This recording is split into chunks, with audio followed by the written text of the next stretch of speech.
Next problem, solid shaft of a solid shaft of 200 mm diameter has the same cross-sectional area as the hollow shaft of the same material with an inside diameter of 150 mm. Find the ratio of power transmitted by both the shaft at the same angular velocity and the angle of twist is equal length of the shaft when stressed to the same intensity. So first என்ன சொல்லியிருக்காங்க அப்படின்னா ஒரு solid shaft இருக்குது அதனுடைய diameter 200 mm அதனுடைய cross section அதனுடைய ஏரியாவும் hollow ஷாஃப்ட்ல இருக்கிற ஏரியாவும் சேம் அப்படின்னு நமக்கு சொல்லிட்டாங்க. ஓகேவா, ரெண்டுமே சேம் மெட்டீரியலால உருவாக்கியிருக்காங்க. இப்போ ஹாலோ ஷாஃப்ட்னா நமக்கு கண்டிப்பா 2 டயமீட்டர் இருக்கும். பட் அதுல ஒரு டயமீட்டர் கொடுத்துட்டாங்க, இன்சைட் டயமீட்டர் 150 mm. ஸோ இப்போ என்ன கண்டுபிடிக்கணும் அப்படின்னா பவருடைய ஃபார் சாலிட் ஷாஃப்ட்டுக்கும் ஹாலோ ஷாஃப்ட்டுக்கும் உள்ள ரேஷியோ, பவருடைய ரேஷியோ கண்டுபிடிக்கணும். And also angle of twist அந்த டிஎஸ் சாலிடுக்கு next theta S for solid and theta H for hollow அதனுடைய வேல்யூ நம்ம கண்டுபிடிக்கணும். ஓகேவா, ஸோ நெக்ஸ்ட் டிஎஸ் கொடுத்துருக்காங்க சாலிட் ஷாஃப்டோடைய டயமீட்டர், நெக்ஸ்ட் ஹாலோ ஷாஃப்டோடைய டயமீட்டர் மட்டும் கொடுத்துருக்காங்க. ஸோ ஃபர்ஸ்ட் நம்ம என்ன கண்டுபிடிக்க போறோம் அப்படின்னா இப்போ ஏரியா கண்டுபிடிக்கணும். சாலிடோடைய ஏரியா கண்டுபிடிக்கணும் அப்படின்னா என்னது, நார்மலா π/4 d² போடுவீங்களா. நெக்ஸ்ட் π/4 ds அதனுடைய சாலிட் ஷாஃப்டோட டயமீட்டர் எவ்வளவு 200.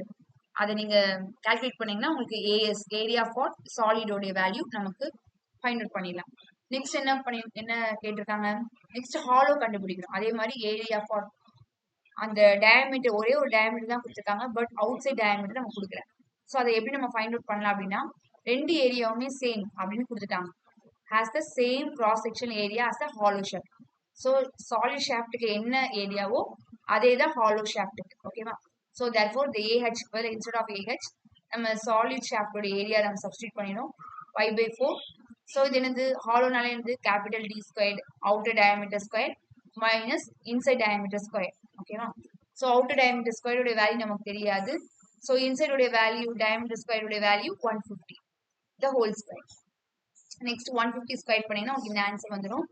நெக்ஸ்ட் என்ன பண்ணுங்க அப்படின்னா நெக்ஸ்ட் இந்த டேர்ம் மட்டும் வச்சுக்கோங்க.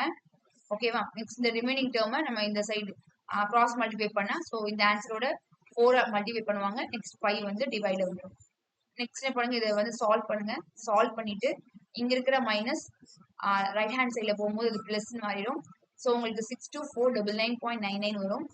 இதை நீங்க வந்து இங்க ஸ்கொயர் இங்க 1/2 இங்க இருக்கிற மல்டிபிளிகேஷன் இங்க போகும்போது டிவைட் ஆயிடும். ஸோ 1/2 நீங்க கால்குலேட் பண்ணீங்கன்னா உங்களுக்கு answer 249.99 mm.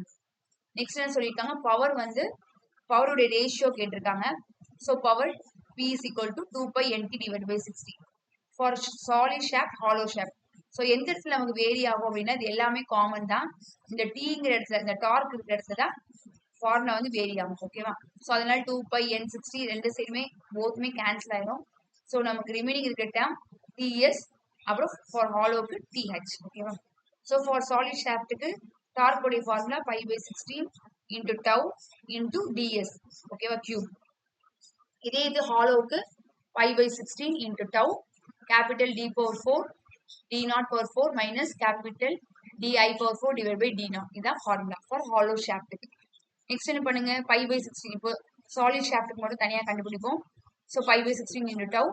So already DS உடைய வேல்யூ நமக்கு ஆல்ரெடி கிவன். ஸோ நீங்கள் அதை சப்ஸ்டியூட் பண்ணிட்டீங்க அப்படின்னா உங்களுக்கு ஆன்சர் 200 கியூப் வரும்.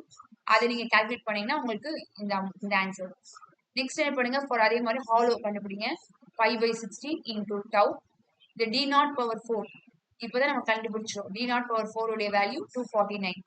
ஓகேவா, 249.99. இதை நீங்கள் அப்ராக்சிமேட்லி 250 கூட எடுத்துக்கோங்க. ஓகேவா, 4 மைனஸ் இந்த டிஐ உடைய value already given divided by D0 உடைய value.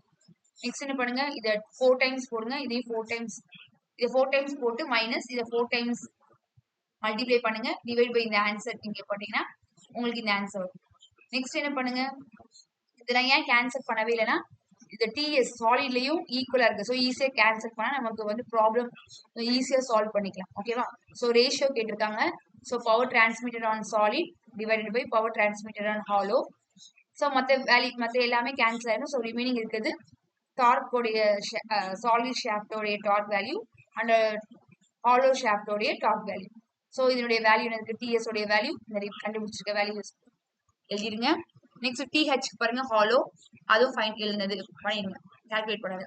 Next 5/16 5/16 cancel, tau cancel. So remaining இருக்க டேர்மை டிவைட் பண்ணீங்கன்னா உங்களுக்கு பவர் கண்டுபிடிச்சிடலாம். நெக்ஸ்ட் என்ன பண்ணணும், ட்விஸ்ட் கேட்டிருக்காங்க, ட்விஸ்டோடைய ரேஷியோ கேட்டிருக்காங்க. ஸோ அதுக்கு ஃபார்முலா அந்த டார்சன் ஈக்குவேஷன் ஃபார்முலா T/J லாஸ்டா இருக்கிற அந்த டேர்ம் C θ by Lங்கிற டேர்ம் மட்டும் நம்ம எடுத்துக்கணும். ஸோ therefore θ ட்விஸ்ட் தானே நமக்கு வேணும் twist. So T into L cross multiply divide by J into C. So இதுல ரிமைனிங் டேர்ம் எல்லாமே நமக்கு கேன்சல் ஆயிடும். ஸோ ரிமைனிங் எந்த ஃபார்ம்ல வேரி ஆகும் அப்படின்னா ஜே பாருங்க டினாமினேட்டர்ல இருக்குது, அதை நோட் பண்ணிக்கோங்க. ஓகேவா, ஜே வந்து டிவைட்ல இருக்குது. ஓகேவா, ஸோ ஃபார் சாலிட் ஷாஃப்டோடைய ஃபார்முலா 5/32 ds power 4. இதே இது டி அப்படின்னா இங்க 5/16 போட்டிருப்பீங்க, ஜேனா 32. ஓகேவா, மறந்துடக்கூடாது. நெக்ஸ்ட் ஜேஹெச் இதே ஃபார் ஹாலோக்கு 5/32 cap d0 power 4 minus di power 4. ஓகேவா, நெக்ஸ்ட் என்ன பண்ணும், இப்போ theta S divide by theta H. இப்போ நம்ம ஜேஹெச் டிவைட் பை ஜேஎஸ் போடுறோம். எதனால, அப்போ நம்ம இங்கேயும் JS divide by J H தானே போட்டுக்கணும். ஏன் இது ரெசிப்ரோக்கலா எழுதிருக்கோம் அப்படின்னா அது ஆல்ரெடி இது டிவைட்ல இருக்குது. அப்போ டிவைட்ல எழுதும் போது நம்ம என்ன பண்ணோம், இது அப்படியே மேலே போயிடும். ஓகேவா, மேலே இருக்குது இங்க புரியுதா, இங்க ஜே இங்க நீங்க என்ன பண்ணுவீங்க, எல்லாமே கேன்சல் ஆயிடுமா. இங்க ஃபர்ஸ்ட் என்ன போடுவீங்க, ஜேஎஸ் போடுவீங்க. திரும்ப என்ன போடுவீங்க, இது வந்து டிவைடட் பை திரும்ப இந்த ஃபார்முலா எழுதி நீங்க சப்ஸ்டிட் பண்ணும் போது அந்த டி ஜே ஹெச்ங்கிறது மேல போயிடும், ஜேஎஸ்ங்கிறது கீழே இருக்கும். ஓகேவா, இது ஒரு தடவை நீங்க தனியா கூட சால்வ் பண்ணிக்கோங்க. இது எப்படி சப்ஸ்டிட் பண்ணணும், இந்த தீட்டா வேல்யூல சப்ஸ்டிட் பண்ணுங்க, உங்களுக்கு இந்த ஜேஹெச் மேல வரும், ஜேஎஸ் கீழே வரும். ஓகேவா, ஸோ ஜேஹெச் உடைய ஃபார்முலா ஜேஎஸ் உடைய ஃபார்முலா ஃபார் இது சாலிட் ஷாஃப்ட் ஃபார் அந்த போலார் மொமெண்ட் ஆஃப் இனர்ஷியா. ஓகேவா, ஸோ இது கேன்சல் ஆயிடும். ஸோ ரிமைனிங் நமக்கு இந்த டேர்ம் இருக்குது. ஸோ D0 உடைய வேல்யூ சப்ஸ்டிட் பண்ணுங்க, DA உடைய வேல்யூ சப்ஸ்டிட் பண்ணுங்க. நெக்ஸ்ட் DS இது வந்து சாலிட் ஷாஃப்ட் உடைய டயாமீட்டர். நீங்க சப்ஸ்டிட் பண்ணீங்கன்னா உங்களுக்கு ratio for angle of twist உடைய வேல்யூ கண்டுபிடிச்சிடலாம் 2.125.